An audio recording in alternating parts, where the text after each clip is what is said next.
खबर आपको दें, इलेक्शन कमीशन ऑफ पाकिस्तान का बड़ा फैसला, कागजात नामजदगी जमा कराने का वक्त बढ़ा दिया गया।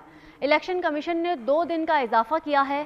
कागजात नामजदगी 24 दिसंबर तक जमा कराए जा सकेंगे।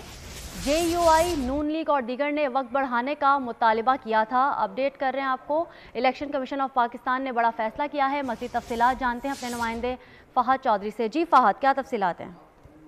जी देखिए, इलेक्शन कमीशन ऑफ पाकिस्तान ने बड़ी सियासी जमातों के मुतालबे पर कागजात नामजदगी जमा करवाने की जो आखिरी तारीख है उसमें 2 रोज की तोसी कर दी है। 22 दिसंबर का वक्त मुकर्रर था, लेकिन अब 24 दिसंबर आखिरी तारीख मुकर्रर की गई है कागजात नामजदगी की, और नजरसानी शुदा इलेक्शन शेड्यूल जारी कर दिया गया है। लेकिन जो दीगर सरगर्मियां हैं वो अपनी मुकर्ररा तारीखों पर ही होंगी। रिटर्निंग अफसरान कागजात नामजदगी की जांच पड़ताल 25 से 30 दिसंबर तक करेंगे, जबकि सियासी जमातों को मखसूस नशिस्तों के लिए जो तरजीही फहरिस्तें हैं वो भी 24 दिसंबर तक रिटर्निंग अफसरान के पास जमा करवाने की हिदायत की गई है।